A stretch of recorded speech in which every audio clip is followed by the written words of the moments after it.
I have heard from the old Sangat saying that जल, भोजन, लोटा या फिर मेडिसिन को अगर हम गुरु जी के स्वरूप से टच करवा दें तो वो ब्लेस हो जाता है या वो प्रसाद बन जाता है. Is it true?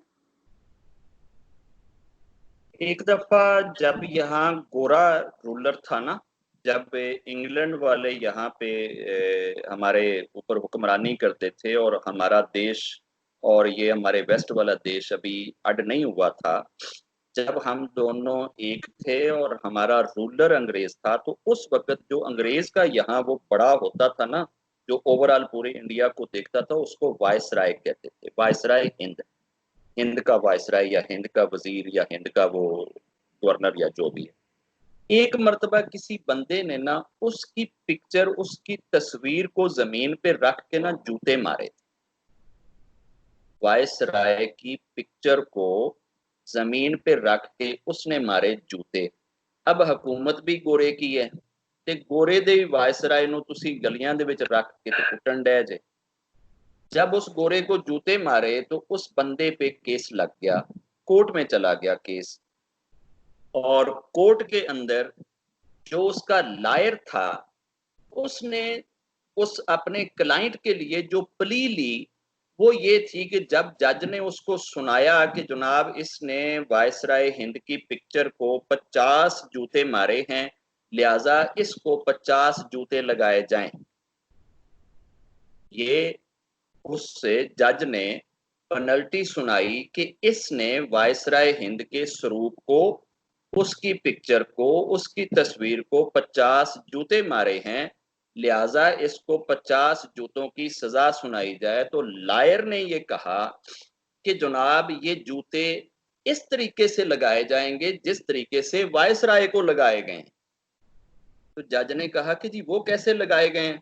उसने कहा जी वायसराय के स्वरूप को लगाए गए हैं, वायसराय की पिक्चर को लगाए गए हैं, वायसराय को तो नहीं लगाए इसने जूते। तो मैं अपने क्लाइंट को इधर खड़ा करता हूं, दूसरी तरफ से हम बल्ब लगाएंगे और नीचे उसका साया बनेगा, उसका प्रतिबिंब बनेगा, उसकी परछाई बनेगी, और आप ये 50 जूते उसकी परछाई पे लगा लें, क्योंकि उसने भी तो वायसराय की परछाई पे ही लगाए हैं ना।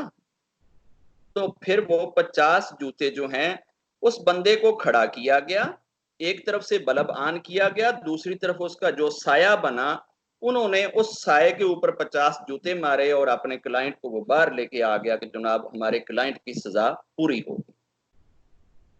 अब अगर आप इस चीज को गौर से देखें तो इसके अंदर से क्या चीज निकली कि जैसे वायसराय के पिक्चर को या स्वरूप को जूते मारने से वायसराय को जितना दर्द हुआ, उतना ही उस बंदे की परछाई के ऊपर जूते मारने से उसको दर्द हुआ। अब ज़हनी तौर पे आप उसका एनालिसिस कर लें कि उन्होंने उस चीज को किस एंगल से लिया। मेरे चांद, ब्लेसिंग जो होती है ये लाइव चीजों के साथ होती है। अगर तो वो पिक्चर गुरु जी के शरीर को टच कर चुकी है, उनके शारीरिक बॉडी में रहते हुए उनके साथ लग चुकी है, तो वो पिक्चर ब्लेस्ड है। और अगर उस पिक्चर को ना तो गुरुजी ने कभी हाथ लगाया, ना गुरुजी ने उस कैमरे को कभी हाथ लगाया, ना गुरुजी ने और उसको किसी तरीके से ब्लेस कर दिया, वो तस्वीर बनाने वाला कोई मतलब कि सुरेंद्र कुमार है और उसके ऊपर फ्रेम चढ़ाने वाला अनिल कुमार है और उसको घर में लगाने वाला जो है वो विनोद कुमार है। तो मुझे अब ये बताएं कि वो उसमें ब्लेसिंग आई किधर से? जो ड्रेस, जो चोला गुरुजी ने अपनी लाइफ में यूज करा हो, उनकी बॉडी पे रहा हो, जो शूज, जो जूते उन्होंने अपने पांव के साथ मस किए हों, जिनमें पांव लगाया हो, जो ड्रेस, जो बुनियान, जो शर्ट, जो रुमाल उन्होंने अपनी बॉडी के साथ मस किया हो, टच किया हो, वो ब्लेस्ड है। आज जो तस्वीरें उनके जाने के इतने सालों बाद हम बना रहे हैं, भाई ये कागज की तस्वीरें हैं, बनाने वाले ने किसी लेबोरेटरी में बैठ के बनाई है, किसी फोटोग्राफर ने उसको फिल्माया है, तीसरे बंदे ने उसकी धुलाई करी है, चौथे ने उसको घर में सजा लिया है, अब पांचवा कहता है जी मैं उसके साथ ये केक लगा दूंगा तो ये ब्लेस्ड हो जाएगा। तो ये उतना सा ही ब्लेस्ड होएगा जिस तरीके से वो वायसराय की तस्वीर के साथ और उस बंदे के प्रतिबंब के साथ किया था।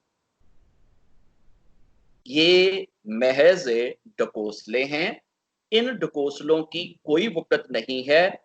वो लोग जिनके घरों में ऐसे चोले मौजूद हैं जो गुरुजी ने अपनी लाइफ में अपनी बॉडी पे पहने हैं, वो लोग लकी हैं, वो लोग ब्लेस्ड हैं कि उनके घरों में वो गुरुजी के वो चोले पड़े हैं। उन चोलों के साथ आप हाथ लगा के उसको चूम लें, वो ब्लेसिंग समझी जा सकती है। समाधि के अंदर गुरुजी आराम कर रहे हैं, आप समाधि को हाथ लगा के चूम लें, वो ब्लेसिंग समझ में आ सकती है। मुख्तलिफ लोगों के घरों में गुरुजी ने शूज एक एक मरतबा दो दो मरतबा पहन के लोगों को दे दिए ब्लेसिंग के लिए, उन शूज को आप हाथ लगाएं, बात समझ में आती है। जिस चीज का कोई गुरुजी के साथ ताल्लुक बना ही नहीं, उनकी बॉडी के साथ भी नहीं लगी, उनकी नजर के सामने भी नहीं आई, उनको देखा तक भी नहीं है, आज इतने वर्षों के बाद आप तस्वीर बना के तो उसको अपने घर में सजा के तो फिर उसी के साथ लगा के तो आप कहते हैं जी प्रसाद बन जाए। तो हो सकता है उनका बन जाए, मेरा नहीं बनता। जय गुरु। और कोई प्रश्न?